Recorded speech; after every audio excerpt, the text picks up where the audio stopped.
नमस्कार, मैं डॉक्टर ज्योति सिडाना, समाजशास्त्र विभाग, राजकीय कला कन्या महाविद्यालय कोटा से हूँ। विद्यार्थियों, आज हमारा विषय है सोशोलॉजी एज साइंस। क्या समाजशास्त्र एक विज्ञान है? जनरली ये सवाल या तो इस तरह से आता है कि nature of sociology, what is the nature of sociology, यानी जब सवाल आता है कि समाजशास्त्र की प्रकृति क्या है, तब भी हम इस सवाल का आंसर इस तरह से देते हैं। यानी नेचर ऑफ सोशोलॉजी जब पूछा जाता है तो नेचर का मतलब क्या होता है? स्वभाव। जब आप कहते हैं कि व्यक्ति का नेचर क्या है, नेचर से मतलब होता है उस व्यक्ति का स्वभाव क्या है। वैसा ही जब हम नेचर ऑफ सब्जेक्ट, किसी सब्जेक्ट के नेचर के बारे में बात करते हैं तो इसका मतलब होता है उस सब्जेक्ट का स्वभाव क्या है, उसकी प्रकृति क्या है। तो नेचर ऑफ सोशोलॉजी यानी उसका स्वभाव या उसकी प्रकृति क्या है, इस बात पर हम फोकस करते हैं। तो किसी भी विषय का नेचर या तो साइंटिफिक है या साइंस है या नॉन साइंस है, यानी वैज्ञानिक है या गैर वैज्ञानिक है। दो में से कोई एक उसका स्वभाव हो सकता है। तो अब हमारी चर्चा है कि क्या समाजशास्त्र एक विज्ञान है। ये सवाल बीए फर्स्ट ईयर के स्टूडेंट्स के लिए होता है, एमए प्रीवियस में भी ये सवाल आता है, और जनरली जो आपके कॉम्पिटिटिव एग्ज़ाम है, आईएएस आरएएस है, उसमें भी ये क्वेश्चन रेज किया जाता है कि समाजशास्त्र क्या एक विज्ञान है, अगर है तो कैसे है, उसको आपको सिद्ध करना होता है। चलिए, यहाँ पर हम उससे पहले जानने की कोशिश करेंगे विज्ञान क्या है। तो विज्ञान सामान्यतः या कॉमन सेंस में लोग इसका अर्थ निकालते हैं कि केवल वही विषय विज्ञान है, जैसे केमिस्ट्री है, बॉटनी है, बायोलॉजी है, इनको हम विज्ञान की श्रेणी में रखते हैं। कि जब आपको कोई कहता है साइंस, तो साइंस का मतलब हम इन विषयों से लगाते हैं। ये एक मिथ्या चेतना है शायद। इसके पहले हमें जानना होगा वास्तव में विज्ञान क्या है। तो विज्ञान, अगर आप इसका संधि विच्छेद करें तो वी प्लस ज्ञान हो जाता है, अगर हिंदी में आप करते हैं तो वी का मतलब हम लगाते हैं व्यवस्थित, यानी और विशिष्ट, किसी विषय का व्यवस्थित विशिष्ट ज्ञान विज्ञान कहलाता है। जब, और ये देखिए आप, जब इस विज्ञान की परिभाषा हुई कि किसी भी विषय का व्यवस्थित और विशिष्ट ज्ञान विज्ञान कहलाता है, इसका मतलब हुआ कि हर विषय अपने आप में विज्ञान है। क्यों? क्योंकि हर विषय व्यवस्थित, विशिष्ट और क्रमबद्ध ज्ञान ही प्रदान करता है। आप history, geography, political science, commerce का कोई विषय ले लीजिए, कोई भी, जितने भी विषय उपलब्ध हैं उनमें आप देखिए कि हर विषय में क्रमबद्धता है, विशिष्टता है। जो उसमें पढ़ाया जाता है वो दूसरे विषय में नहीं है, तो वो विषय विशिष्ट हो गया। क्रमबद्ध ज्ञान देता है, फर्स्ट चैप्टर में क्या आएगा, सेकंड में क्या आएगा, उसका ओरिजिन आएगा, उसकी हिस्ट्री आएगी, उसका डेवलपमेंट आएगा, फिर उसके कंसेप्ट, फिर उसकी थ्योरी। तो हर विषय व्यवस्थित है, क्रमबद्ध है और अपने आप में विशिष्ट है। यानी देखा जाए तो हर विषय अपने आप में विज्ञान है। तो अब सवाल उठता है कि केवल हम केमिस्ट्री, बायोलॉजी को ही विज्ञान क्यों कहते हैं। उसको हम आगे क्लियर करते हैं कि विज्ञान का मतलब हुआ व्यवस्थित, विशिष्ट और क्रमबद्ध ज्ञान। तो हर विषय अपने आप में क्रमबद्ध ज्ञान है।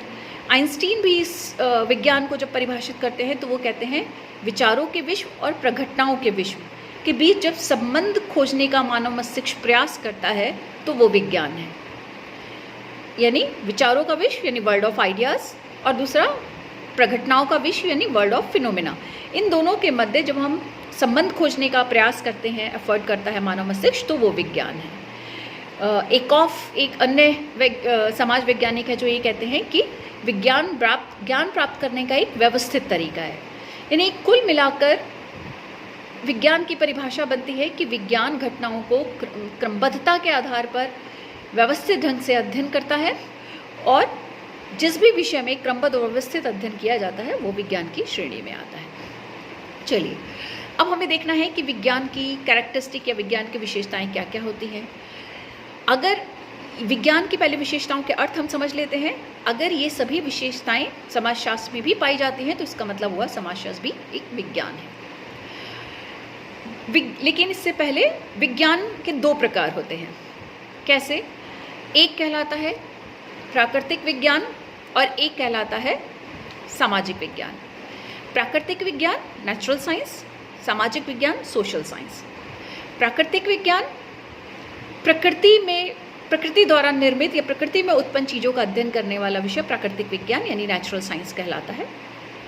पानी है, गैस है, आपकी कोल माइंस और जलवायु है, मतलब प्रकृति में जितनी भी चीज़ें हैं, पशु पक्षी हैं, प्राणी हैं, इस जीव जगत में जितनी भी चीज़ें प्रकृति ने निर्मित की हैं, प्रकृति में उपलब्ध हैं, पेड़ पत्ते पौधे जीव जंतु, उन सब का अध्ययन करने वाला, रसायन, उन सब का अध्ययन करने वाला विषय प्राकृतिक विज्ञान कहलाए। उनको आपने नाम दिए बॉटनी, केमिस्ट्री, फिजिक्स। और जो समाज द्वारा निर्मित है, यानी जो मनुष्य द्वारा निर्मित चीज़ें हैं, उनका अध्ययन करने वाला विषय समाज विज्ञान यानी सोशल साइंस की श्रेणी में आए, जैसे history, geography, political science, sociology, psychology. तो दो तरह के हो गए, मानव द्वारा निर्मित और समाज द्वारा निर्मित, प्रकृति द्वारा निर्मित। तो प्रकृति द्वारा निर्मित का अध्ययन करने वाले विषय प्राकृतिक विज्ञान, और मनुष्य द्वारा निर्मित या समाज द्वारा निर्मित विषयों का अध्ययन करने वाले विषय समाज विज्ञान। अब हम विज्ञान की जो विशेषताएं हैं उसकी यहाँ बात करेंगे। विज्ञान की विशेषताएं जैसे मैंने कहा कि अगस्त कोन जो किसके जनक कहलाते हैं, वो भौतिक वैज्ञानिक और गणित विषय से संबद्ध थे। तो उन्होंने उनके बाद उनके उत्तराधिकारी हर्बर्ट स्पेंसर, दुर्खीम, इन सब ने भी कोशिश की कि समाजशास्त्र को विज्ञान बनाया जाए, विज्ञान की पद्धति को ही, प्राकृतिक विज्ञानों की जो मेथडोलॉजी है, सिद्धांत है, उनको ही हम समाजशास्त्र में या समाज विज्ञानों में अप्लाई करें, ताकि जो प्राकृतिक विज्ञानों में जो रिजल्ट, जो परिणाम की वैलिडिटी और वैधता आती है, वो वहाँ भी आ सके। तो सबसे पहले हम बात करते हैं कि विज्ञान की क्या क्या विशेषताएं हैं। तो विज्ञान में अवलोकन यानी ऑब्जर्वेशन होता है, तुलना कंपैरिजन होता है, प्रयोग एक्सपेरिमेंट होता है, वैलिडिटी वैधता होती है, रिलायबिलिटी विश्वसनीयता होती है, भविष्यवाणी प्रेडिक्शन होता है, सामान्यता जनरलिटी होती है। जनरली ये और थ्योरी कंस्ट्रक्शन होता है। जनरली ये जो विशेषताएं हैं ये विज्ञान की विशेषताएं हैं। अब एक एक करके मैं एक एक लाइन में आपको इनका अर्थ बताऊं। जैसे पहली विशेषता है अवलोकन। अवलोकन का मतलब है, ऑब्जर्वेशन का मतलब है कि किसी भी चीज को मीनिंगफुल ढंग से देखना, अर्थपूर्ण ढंग से देखना। एक होता है हम जब कहीं गुजर रहे होते हैं, किसी सड़क से जा रहे होते हैं, किसी मार्केट में जाते हैं, तो नेचुरली हमारे पास आंखें हैं, जब हम चलते हैं तो चीज़ें देखते हुए चलते हैं। उनमें से बहुत सारी चीज़ें हमें रिकॉल नहीं रहती। अगर हम याद करें कि हमने रास्ते में क्या क्या देखा, हमें रिकॉल नहीं रहती। क्यों नहीं रिकॉल कर पाते हम? इसलिए नहीं कर पाते क्योंकि हमने उनको देखने का हमारा कोई मीनिंग नहीं था, मीनिंगफुल ढंग से हमने उस चीज़ को ऑब्जर्व नहीं किया। हम जिस चीज़ को उद्देश्यपूर्ण ढंग से देखते हैं, यानी जो दुकान आप खोज रहे हैं मार्केट में चलते समय, वो उस पर ही आप फोकस करते हैं। यानी जब आप किसी चीज़ को उद्देश्यपूर्ण ढंग से, अर्थपूर्ण ढंग से देखते हैं, तो वो ऑब्जर्वेशन या अवलोकन कहलाता है। ठीक है, तो अवलोकन का मतलब हुआ कि वैज्ञानिक अवलोकन का मतलब हुआ कि किसी भी चीज़ को वैज्ञानिक अर्थपूर्ण ढंग से या उद्देश्यपूर्ण ढंग से देखना, वो अवलोकन कहलाता है विज्ञान में। अब अवलोकन में केवल आंखें ही काम नहीं करती, हमारी सारी ज्ञानेंद्रियां काम करती हैं। वैसे तो देखा जाए तो देखने का काम आंखें करती हैं, लेकिन जब हम वैज्ञानिक अवलोकन की बात करते हैं, साइंटिफिक अवलोकन की या रिसर्च में अवलोकन की बात करते हैं, तब हमारी सारी ज्ञानेंद्रियां काम करती हैं अवलोकन प्रक्रिया में। जैसे संवेदना, सेंसेशन, जब कोई चीज़ आपके सामने उपस्थित होती है तो सबसे पहले आपको उसकी सेंसेशन होती है।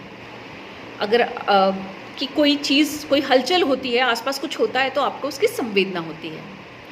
वो जो संवेदना है, सेंसेशन है, वो उसकी सूचना आपके मस्तिष्क तक जाती है। उसको हम कहते हैं परसेप्शन। मस्तिष्क ने कुछ रिसीव किया, कोई संदेश रिसीव किया, दैट इज परसेप्शन। तो सेकंड स्टेप होता है, पहले संवेदना हुई, सेंसेशन हुआ, फिर परसेप्शन हुआ उस चीज़ का, हमारे सूचना पहुंची, मस्तिष्क ने कुछ रिसीव किया, परसेप्शन हुआ, फिर हम उस चीज़ को फिर हम उस चीज़ पे अटेंशन करते हैं, ध्यान देते हैं, और अटेंशन देने के बाद वो रिकॉल होती है कि हमारे मेमोरी में वो चीज़ है, और फिर हम रिकॉल करने के बाद उसको आइडेंटिफाई करते हैं, पहचानते हैं। यानी अवलोकन करना या वैज्ञानिक अवलोकन करना अपने आप में एक साइंटिफिक प्रोसेस है, जो विभिन्न ज्ञानेंद्रियों के माध्यम से और विभिन्न मानसिक प्रक्रियाओं के माध्यम से होकर गुजरती है। इसलिए हम कहते हैं कि अवलोकन एक मानसिक प्रक्रिया है या अवलोकन एक साइंटिफिक प्रोसेस है। सेंसेशन हुआ, परसेप्शन हुआ, उसको आपने मेमोरी अटेंशन दिया, उस पर ध्यान दिया, फिर आपने उसको वो मेमोरी रिकॉल किया और मेमोरी का हिस्सा बना और फिर आपने उसको आइडेंटिफाई किया। तो अवलोकन एक वैज्ञानिक प्रक्रिया हुई। तो फर्स्ट थिंग इज अवलोकन, ऑब्जर्वेशन। सेकेंड आपकी जो अब आप साथ साथ हम दो तरीका है, एक तो ये है कि मैं विज्ञान की सारी विशेषताओं के अर्थ पहले आपको बता दूं और फिर हम समाजशास्त्र में देखें कि ये पाया जाता है कि नहीं, या फिर हम साथ साथ देखते चले जाएं। तो हम पहले कोशिश करते हैं कि मैं आपको विज्ञान की सारी विशेषताएं बता दूं। सेकेंड है प्रयोग, एक्सपेरिमेंट। एक्सपेरिमेंट क्या करते हैं हम विज्ञान में? प्रयोग का मतलब होता है नियंत्रित दशाओं में किया गया अवलोकन, यानी कंट्रोल्ड ऑब्जर्वेशन। प्रयोग में क्या करते हैं, आप लैब में जाते हैं, लैब कंट्रोल्ड मतलब उसमें कितना हीट है, कितना लाइट है, कितना आपको क्या चीज़ करनी है, वो सब आपका कंट्रोल्ड मैनर में होता है। तो एक बंद कमरे में और एक कंट्रोल्ड कंडीशंस में आप अब जो अवलोकन करते हैं उसको आप एक्सपेरिमेंट कहते हैं, वो आपका एक्सपेरिमेंट कहलाता है, प्रयोग कहलाता है। तीसरी चीज़ है आपकी तुलना, कंपैरिजन। तुलना या कंपैरिजन का मतलब होता है कि दो चीज़ों में या दो से अधिक चीज़ों में जब अब अंतर करते हैं कि ये अच्छा है, ये बुरा है, या ये प्रगतिशील है, ये परंपरागत है, ये मॉडर्न है। तो जब आप दो या दो से अधिक चीज़ों में अंतर करते हैं उनकी विशेषताओं के आधार पर, उनकी प्रगति या वृद्धि कमी के आधार पर, तब हम उसे तुलना करना कहते हैं, कंपैरिजन कहते हैं। जैसे हम दो समाज के बीच में अंतर करें, कोई दो प्रैक्टिकल एक्सपेरिमेंट है, उनके रिजल्ट हैं, उसके बीच में हम अंतर करें तो हम इसको तुलना करना या कंपैरिजन कहते हैं। नेक्स्ट हमने विशेषता बताई थी कि अगली जो विशेषता है वो कहलाती है ऑब्जेक्टिविटी, यानी वस्तुपरकता। वस्तुपरकता साइंस की सबसे इंपॉर्टेंट कैरेक्टरिस्टिक मानी जाती है, क्योंकि वस्तुपरकता का मतलब होता है, ऑब्जेक्टिविटी का मतलब होता है न्यूट्रलिटी, तटस्थ होकर किसी चीज़ का अध्ययन करना, या कहें कि एज इट इज़ अध्ययन करना, जो जैसा है, जो जैसा दिख रहा है उसका वैसा ही अध्ययन करना। हम अपनी बायसेस, अपने वैल्यूज़, अपने इमोशंस उसमें इन्वॉल्व नहीं करते। जब आप कोई स्टडी करते हैं तो वो जैसी दिख रही है, जैसी है, उसमें अपने मूल्यों, अपने इमोशंस, अपनी भावनाओं को अटैच किए बिना आप उसकी स्टडी करते हैं, तब आप कहते हैं कि ये ऑब्जेक्टिव स्टडी है। अगर जैसे मान लीजिए मैंने किसी को कहा कि इसमें मतलब आपको किसी गैस की या किसी एनिमल की या किसी भी चीज़ की स्टडी करनी है, तो वो जैसा है उसमें जो जो कैरेक्टरिस्टिक्स है वो उसकी अगर वैसी ही स्टडी करता है, उसका कलर ये है, उसमें ये चीज़ें पाई जाती हैं, तो हम उसको कहते हैं कि ये ऑब्जेक्टिविटी, यानी जो जैसा है उसकी वैसी ही स्टडी करना। चलिए, नेक्स्ट कैरेक्टरिस्टिक है वैलिडिटी, यानी वैधता। वैधता का मतलब होता है कि जो टेस्ट या जो उपकरण, जो यंत्र, हम विज्ञान में बहुत सारे उपकरण का इस्तेमाल करते हैं प्रयोग करते समय और टेस्ट करते समय, तो जो यंत्र, जो उपकरण जिस चीज़ का, जिस गुण का, जिस विशेषता का मापन करने के लिए बनाया गया है, वह केवल उसी गुण या विशेषता का अगर मापन करता है तो हम कहते हैं कि ये इसमें वैलिडिटी है, वैधता है। ठीक है, यानी वो वस्तु वैध है या वो टेस्ट या वो परीक्षण वैध है क्योंकि वो जिस गुण या जिस विशेषता का मापन करने के लिए बनाया गया था वो उसी का मापन करता है। फॉर एग्जांपल, थर्मामीटर है, तो थर्मामीटर से हम ह्यूमन बॉडी टेम्परेचर नापते हैं। तो थर्मामीटर से आप सिर्फ बॉडी टेम्परेचर ही नाप सकते हैं, कुछ और नहीं नाप सकते। उसमें आप भूकंप नहीं नाप सकते, उसके लिए सिस्मोग्राफी यंत्र अलग है। तो आप उसे किसी इन्वायरमेंट की कोई क्वालिटी को नहीं नाप सकते। तो हम ये कहेंगे कि थर्मामीटर अगर बॉडी टेम्परेचर नापता है, क्योंकि वो बॉडी टेम्परेचर को मापने के लिए ही बनाया गया है, इसलिए हम कहते हैं इस यंत्र में वैलिडिटी है। नेक्स्ट है कि विश्वसनीयता, रिलायबिलिटी। रिलायबिलिटी का मतलब क्या होता है? रिलायबिलिटी का मतलब होता है, विश्वसनीयता का मतलब होता है कि किसी को आप एक्सपेरिमेंट कर रहे हैं या कोई प्रयोग कर रहे हैं तो सेम रिजल्ट बार बार आए, ऑलमोस्ट सेम रिजल्ट जब किसी परीक्षण में बार बार आते हैं, उनकी पुनरावृत्ति होती है सेम परिणामों की, तब हम कहते हैं कि ये रिलायबिलिटी है या विश्वसनीयता है। जैसे मान लीजिए मैंने कोई एक्सपेरिमेंट, कोई प्रयोग किया, कोई चीज़ बनाई, कोई यंत्र बनाया, तो एक बार जो रिजल्ट दिए उसने, अगर सेम एक्सपेरिमेंट में बार बार कहीं पर किसी भी जगह पर करने पर सेम रिजल्ट आते हैं तो हम कहते हैं कि इसमें रिलायबिलिटी है। यानी हाइड्रोजन और ऑक्सीजन, यानी H2O, हाइड्रोजन के दो अणु और ऑक्सीजन का एक अणु मिलकर पानी बनता है। ये आप दुनिया के किसी भी कोने में कितनी भी बार बनाए, पानी ही बनेगा। दैट मीन्स इसमें रिलायबिलिटी है, विश्वसनीयता है।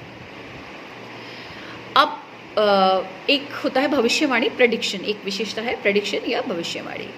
प्रेडिक्शन क्या होता है? भविष्यवाणी यानी किसी भी घटना के बारे में पूर्व कथन करना, पूर्व अनुमान लगाना, उसको आप कहते हैं कि भविष्यवाणी करना। ठीक है।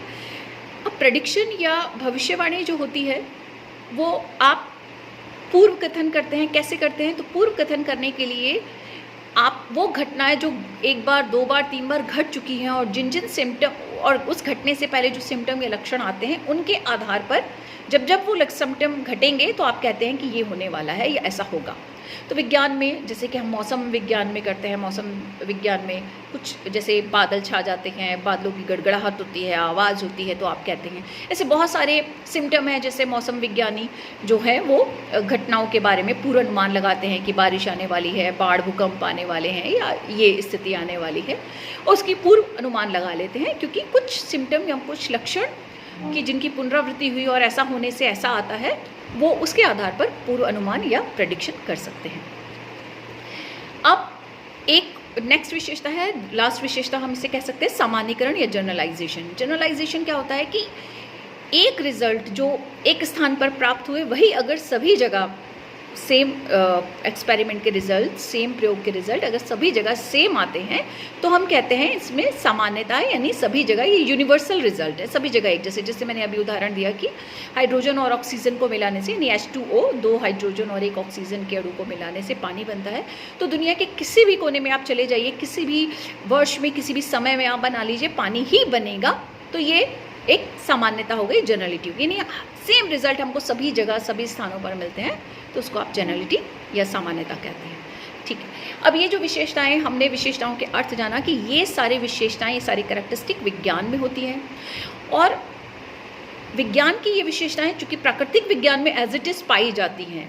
आप देख लीजिए, अवलोकन है, तुलना है, एक्सपेरिमेंट, सारी चीज़ें आप जो भी मैंने नाम लिए, विश्वसनीयता, वस्तुपरकता, वैधता, सामान्यता, भविष्यवाणी, ये सब प्राकृतिक विज्ञानों में पाई जाती हैं, इसलिए प्राकृतिक विज्ञान को आप प्योर साइंस कहते हैं। ठीक है। अब यही विशेषताएं हमें समाजशास्त्र में भी तलाशनी है कि क्या समाजशास्त्र में ये सब विशेषताएं प्योरली या पार्शली कैसे पाई जाती हैं। तो अब अवलोकन देखिए, पहली विशेषता को टेकअप कीजिए कि पहली विशेषता थी अवलोकन। तो समाजशास्त्र में यानी समाज विज्ञानों में भी हम अवलोकन करते हैं। ऑब्वियसली हम जब रिसर्च करते हैं, अध्ययन करते हैं, तो हम चीज़ों को अवलोकन करते हैं। बिना अवलोकन के, बिना साइंटिफिक ऑब्जर्वेशन के आप कोई भी रिसर्च या कोई प्रैक्टिकल नहीं कर सकते। तो हम ऑब्जर्वेशन करते हैं, चीज़ों को देखते हैं।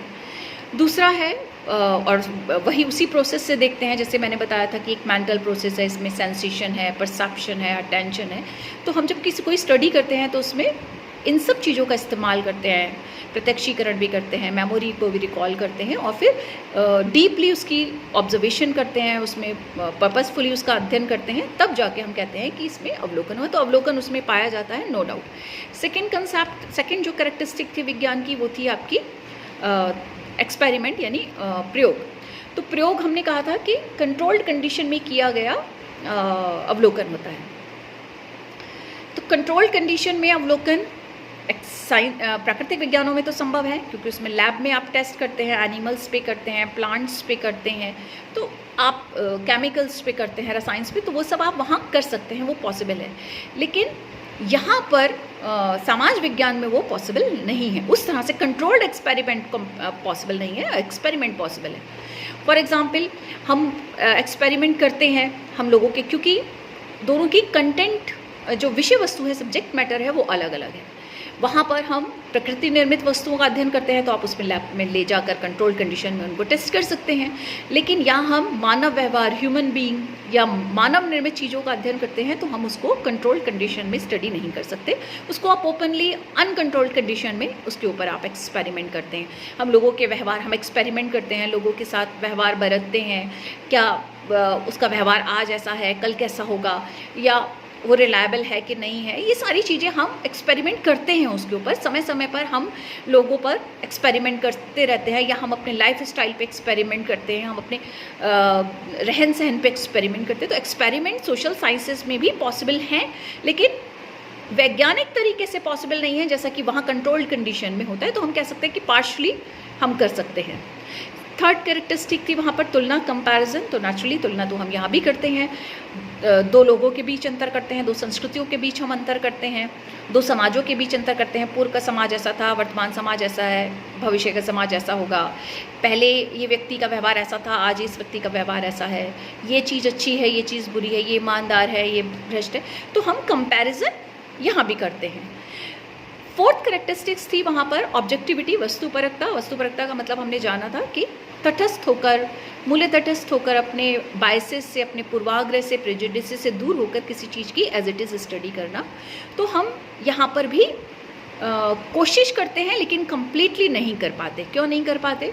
उसका रीज़न ये है कि यही एक विशेषता है, कैरेक्टरिस्टिक है, जिसके कारण प्राकृतिक वैज्ञानिक कहते हैं कि आप विज्ञान की श्रेणी में नहीं आ सकते, क्योंकि आप वस्तुपरक या ऑब्जेक्टिव नहीं हो सकते।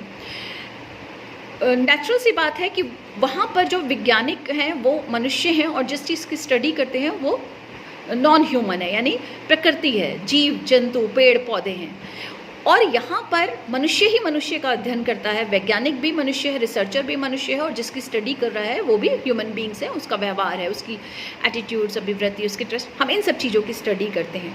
तो जब हम मनुष्य का अध्ययन करता है तो ये स्वाभाविक है कि मनुष्य के जो मूल्य हैं, वैल्यूज़ हैं, इमोशंस हैं, वो उस स्टडी में इन्वॉल्व हो जाते हैं, डायरेक्टली और इनडायरेक्टली। उसको आप कंट्रोल नहीं कर पाते, ये एक मानव स्वभाव है।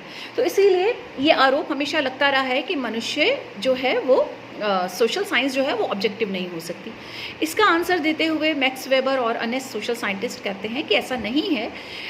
बेसिकली दोनों में अंतर, जब उनका कंटेंट या सब्जेक्ट मैटर अलग है, हमारा सब्जेक्ट मैटर अलग है, तो ये स्वाभाविक है कि जब सब्जेक्ट मैटर अलग अलग है तो एक ही विशेषता के ऊपर हम विवाद नहीं कर सकते कि हम में ऑब्जेक्टिविटी नहीं पाई जा सकती।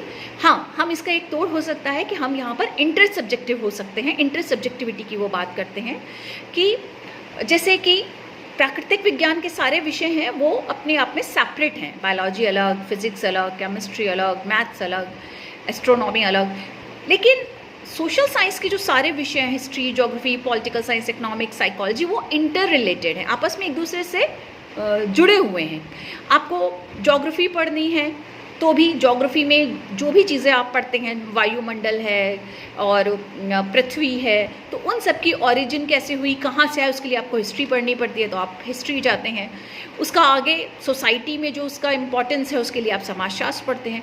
ऐसे ही समाजशास्त्र पढ़ने हैं तो समाजशास्त्र की उत्पत्ति हुई तो आप उसके इतिहास में जाते हैं, समाज कैसा था, आदिम समाज कैसा था, संस्कृति कैसे आई, तो आप उसके हिस्ट्री में जाते हैं। आप उसके भौगोलिक एरिया की बात करते हैं तो आप ज्योग्राफी भी पढ़ते हैं। आप इकोनॉमिक्स की बात करते हैं क्योंकि सोसाइटी में ही इकोनॉमिक सिस्टम चलता है, तो मनुष्य की जो सामाजिक संबंधों के साथ साथ आर्थिक संबंध है, आर्थिक अंतःक्रिया हैं, उनकी स्टडी करनी है तो आपको अर्थशास्त्र भी जानना होगा। आपको व्यक्ति का चूँकि अध्ययन करते हैं, व्यक्ति से समाज बनता है, तो मनोविज्ञान भी आपको पढ़ना होगा क्योंकि व्यक्ति का अंदर इंडिविजुअल की जो इंटेंस स्टडी करती है वो मनोविज्ञान करता है, तो आपको मनोविज्ञान भी जानना होगा। तो कुल मिलाकर ऐसे ही राजनीति विज्ञान आपको जानना होगा क्योंकि राज्य ही समाज को, व्यक्ति को कंट्रोल करता है, नीतियाँ बनाता है। तो कोई भी विषय समाज विज्ञान का जो है वो आपस में अंतर संबंधित है, एक सेपरेट विषय है। हम इसको किसी दिन लेक्चर में टेकअप करेंगे कि समाजशास्त्र का अन्य समाज विज्ञानों से क्या संबंध है। यहाँ हम बहुत ज़्यादा विस्तार में नहीं बता रहे, तो सिर्फ इतना ही कि समाजशास्त्र inter related, inter subjective witty समाजशास्त्र समाज विज्ञानों में पाई जाती है क्योंकि उसके जितने भी समाज विज्ञान में विषय हैं वो आपस में अंतर संबंधित है, एक दूसरे से जुड़े हुए हैं। तो इसलिए एक की स्टडी करने के लिए हमें बाकी के perspective, economic perspective, political perspective, इन सब की भी जानकारी होनी चाहिए। और इसलिए हम ऑब्जेक्टिव, कंप्लीटली ऑब्जेक्टिव नहीं रह पाते। हमारा जो अपने बेसिक्स पर्सपेक्टिव या वैल्यूज़ हैं वो इसमें कहीं ना कहीं इन्वॉल्व हो जाते हैं। तो इसके लिए एक वेबर एक सलाह देते हैं और वेबर कहते हैं कि इसका एक सॉल्यूशन ये हो सकता है कि आप जब विषय का चयन करते हैं, यानी जब आप रिसर्च करने के लिए, जब आपको साइंटिफिक स्टडी करनी है सोशल साइंसेस में, तो जब आप विषय या टॉपिक का चयन करते हैं तब आप अपने इंटरेस्ट से ले लीजिए, अपने इमोशंस, अपने इंटरेस्ट को इन्वॉल्व कर लीजिए, यानी आप सब्जेक्टिविटी को ले आइए उसमें। और जब, लेकिन दूसरा हिस्सा जब आप उसकी स्टडी करेंगे उस टॉपिक की, तब आप न्यूट्रल हो जाइए, तब आप ऑब्जेक्टिव बन जाइए। यानी आप विषय चयन करते समय जो रिसर्च आपको करनी है, रिसर्च के समय जो आप प्रॉब्लम या टॉपिक या टाइटल चुन रहे हैं जिस पे आपको रिसर्च करनी है, तब आप अपने इंटरेस्ट के अकॉर्डिंग उसे चुन लीजिए, यानी यहाँ पर आपकी सब्जेक्टिविटी इंपॉर्टेंट हो गई। और जब आप उसकी स्टडी कर रहे हैं, उस पर रिसर्च कर रहे हैं तब, और उसके रिजल्ट्स निकाल रहे हैं, तब आप ऑब्जेक्टिव हो जाए, यानी वैल्यू न्यूट्रल हो जाइए। जैसे रिजल्ट आए एज इट इज़ आप उसका विश्लेषण कर दीजिए। तो हम एक ही समय में सब्जेक्टिव और ऑब्जेक्टिव दोनों बने रह सकते हैं, तो ये इसका एक रास्ता हो सकता है। नेक्स्ट विशेषता है वैधता। वैधता का मतलब हमने जाना था कि वैधता का मतलब होता है कोई यंत्र, उपकरण, टेस्ट जिस चीज़ का मापन करने के लिए बनाया जाता है वो केवल उसी का मापन करे। जैसे हमने उदाहरण दिया कि थर्मामीटर से बुखार मापा जाता है, यानी बॉडी टेम्परेचर नापा जाता है, तो उसी का मापन करता है। तो इट मीन्स साइंस में हमने कहा वैलिडिटी है। सोशल साइंसेज में क्या वैलिडिटी है? अगर हम समाजशास्त्र की बात करें तो समाजशास्त्र में मान लीजिए आपको गरीबी का मापन करना है, निर्धनता का मापन करना है, भ्रष्टाचार का करना है, हम फॉर एग्जांपल निर्धनता का मापन करना है। तो जब आप निर्धनता का मापन करने के लिए आप कोई ऐसा साइंटिफिक यंत्र, उपकरण तो नहीं बना सकते कि किसी के आपने लगाया यंत्र और वो मतलब पता लग जाएगा कि ये व्यक्ति निर्धन है कि ये जनसंख्या निर्धन नहीं है। तो हमें यहाँ पर जो हमारे उपकरण या यंत्र होते हैं वो क्या होते हैं? हम क्वेश्चनियर्स, प्रश्नावली या अनुसूची बनाते हैं। इस तरह के हम कुछ टेक्निक्स और टूल्स बनाते हैं सवाल, और हम इंटरव्यू के माध्यम से या केस स्टडी के माध्यम से हम इस तरह से बहुत सारी टेक्निक्स अपनाते हुए हम उसके ऊपर रिसर्च करते हैं। तो मान लीजिए निर्धनता का आपको मापन करना है, तो आपने निर्धनता मापन के लिए एक प्रश्नावली या अनुसूची बना रखी है, सवालों की एक लिस्ट बना रखी है, और आप वो उस गांव, उस शहर या जिस जगह का आपको करना है आप वहाँ जाते हैं और सवाल पूछते जाते हैं। अब आपको निर्धनता मापन करने के लिए केवल यही नहीं उसको बहुत सारी चीज़ें जाननी पड़ती हैं। उस घर में, परिवार में सदस्य कितना है, उनके आर्थिक स्रोत क्या क्या हैं, कितने लोग कमाते हैं उस परिवार में, शिक्षा का स्तर क्या है, मकान उनका अपना है कि किराए पर है, और भी बहुत सारे सवाल हम जानते हैं। तो हम ये सोचिए कि हमने निर्धनता मापने के लिए उनकी आर्थिक स्थिति भी जानी, उनका परिवार का स्वरूप भी जान लिया, उनकी शिक्षा का स्तर भी जान लिया, उनका संयुक्त परिवार है कि ये भी हमने जान लिया, घर में कितने उन पर इकोनॉमिकली डिपेंडेंट हैं और कितने कमाते हैं ये भी जान लिया। तो आपने एक फैक्टर को मेज़र करने के लिए उसकी बहुत सारी चीज़ें जान ली। तो हम ये नहीं कह सकते कि यहाँ वैलिडिटी है। वैलिडिटी का मतलब था एक चीज़, जिस चीज़ का आपको मापन करना है केवल वही माप के आएँ। सोशल साइंसेज में ये पॉसिबल नहीं है। जैसे मैंने कहा कि यहाँ इंटर सब्जेक्टिविटी पाई जाती है, हर चीज़ दूसरी चीज़ों से इंटर रिलेटेड है। इकोनॉमिक कंडीशन या निर्धनता जानने के लिए आपको उसकी आर्थिक, सामाजिक, सांस्कृतिक, शैक्षणिक, वैवाहिक सभी स्थिति जाननी पड़ेंगी। तो ये सब जानने के लिए जानने की कोशिश हम करते हैं, इसलिए इसमें वैधता का सवाल थोड़ा सा गड़बड़ा जाता है। लेकिन हम ये नहीं कहते कि ये वैध नहीं है, इसकी वैधता थोड़ी अलग प्रकार की हो जाती है। जैसे मैंने कहा कि इंटर सब्जेक्टिविटी है, तो ऑब्वियसली हम कंप्लीटली साइंस की तरह नहीं कर सकते। नेक्स्ट विशेषता थी इसमें विश्वसनीयता, रिलायबिलिटी। रिलायबिलिटी जो है वो भी प्राकृतिक विज्ञानों में, जैसे हमने उसका मतलब कहा था कि सेम रिजल्ट बार बार हम प्राप्त करते हैं। यहाँ पर हम कहें कि सेम रिजल्ट नहीं संभव है। क्यों नहीं है? रिलायबिलिटी क्यों संभव नहीं है? क्योंकि मनुष्य का जो व्यवहार है वो परिवर्तनशील है। ये समाज में जो भी चीज़ है मनुष्य द्वारा, समाज द्वारा निर्मित, वो सब परिवर्तनशील है। हमारा व्यवहार, हमारी सोच, हमारी अभिवृत्ति, हमारी कल्चर, हर चीज़ परिवर्तनशील है। तो आपके जो रिलेशंस हैं, संबंध है, व्यवहार है, वो परिवर्तनशील है। तो सेम रिजल्ट कैसे मिल सकते हैं? अभी आप व्यक्ति गुस्से में है तो वो अभी जो रिजल्ट देगा, थोड़ी देर बाद अगर वो नॉर्मल तो वो रिजल्ट नहीं मिलेंगे। या अभी व्यक्ति की सोच कुछ और है, 10 साल 5 साल बाद उसकी सोच कुछ और हो सकती है, उसमें बदलाव आ सकता है, तो सेम रिजल्ट नहीं आ सकते। तो रिलायबिलिटी की पॉसिबिलिटी या विश्वसनीयता की संभावना जो होती है वो समाज विज्ञानों में थोड़ा सा कम हो जाती है। नेक्स्ट विशेषता थी भविष्यवाणी, प्रेडिक्शन करना। ये भी यहाँ थोड़ा सा गड़बड़ है। समाज विज्ञान में आप कंप्लीटली प्रेडिक्शन नहीं कर सकते, कोशिश कर सकते हैं, लेकिन संभावना वही, जैसे मैंने पहले पॉइंट में बताया कि चूँकि यहाँ हर एक चीज़ परिवर्तनशील है, बदलाव के दौर से जल्दी से गुजरते, हर चीज़ में बदलाव होता है, व्यवहार है, संबंध है, संस्कृति है, राजनीति, हर चीज़ में बदलाव, धर्म है, हर चीज़ के प्रति बदलाव तेज़ी से होता है, हर चीज़ में बदलाव तेज़ी से होता है। तो हम ये नहीं कह सकते कि आज ये हो रहा है तो कल ये होगा, कल ये हुआ था तो परसों ये होगा, या भविष्य में ऐसा होगा, हम नहीं कह सकते। फॉर एग्ज़ाम्पल, आज जिन कारणों से हम सब लोग घर में बैठे हैं, लॉकडाउन में बैठे हैं, तो क्या हम में से किसी ने ये भविष्यवाणी की, हमने ये कहा था कि ऐसा भविष्य में आएगा? कुछ चीज़ें प्रचलित हैं कि कुछ लोगों ने ऐसा कहा था कि ऐसा हो जाएगा, 21वीं सदी में ऐसा होगा। एक बहुत कुछ हद तक पूर्व अनुमान लगाना संभव है समाज विज्ञानों में भी, लेकिन कंप्लीटली हम नहीं कर सकते। जैसे आज अभी आप का व्यवहार मेरे साथ अच्छा है, कल अच्छा रहेगा, नहीं कह सकते। कल खराब था, आज भी खराब रहेगा, नहीं कह सकते। ऐसी बहुत सारी चीज़ें हैं जिनके बारे में हम भविष्यवाणी या पूर्वकथा नहीं कह सकते। जैसे मार्क्स ने, देखा जाए तो मार्क्स ने भविष्यवाणी की थी कुछ हद तक। उन्होंने जो समाज का जो वर्गीकरण किया था, आदिम समाज से लेकर फिर दास समाज, सामंती समाज, पूंजीवादी समाज और समाजवादी और साम्यवादी समाज, तो हम इन सब स्टेप से गुजरे। पूंजीवादी समाज है, अब पूंजीवादी समाज का क्या या उपभोक्ता समाज का अंत होगा, समाजवाद आएगा, नहीं आएगा, हम नहीं कह सकते।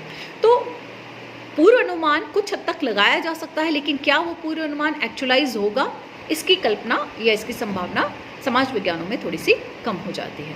चलिए, लास्ट विशेषता है सामान्यीकरण, जनरलाइजेशन। जनरलाइजेशन भी जैसे कि इससे पहले के दोनों पॉइंट्स में रहा है, क्योंकि व्यवहार बदलता रहता है तो जनरलाइजेशन की पॉसिबिलिटी कम हो जाती है। दूसरा, आपने एक शहर, एक गांव में जो लोगों पर आपने एक्सपेरिमेंट किया, प्रयोग किया या रिसर्च किया और उसके जो आंकड़े आए, वही दूसरे गांव, दूसरी थाने या दूसरे ज़िले या दूसरे राज्य में मिलेंगे, आपको संभव नहीं, क्योंकि कल्चरल चेंजेस हैं, जोग्राफिकल चेंजेस हैं, लोगों की साइकी में बहुत सारे चेंजेस होते हैं, सबकी सोच अलग अलग होती है, तो उस तरह से सेम रिज़ल्ट मिलना संभव नहीं होता। लेकिन कुछ हद तक कुछ चीज़ों में संभव है, लेकिन सभी जगह, सभी रिसर्चेज में ये संभव नहीं होता।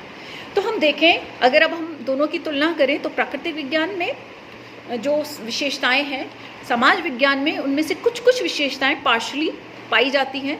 तो हम कहते हैं कि समाज विज्ञान भी एक, मतलब समाजशास्त्र भी एक विज्ञान है, लेकिन ये समाज विज्ञान की श्रेणी में, यानी सोशल साइंस की श्रेणी में आता है।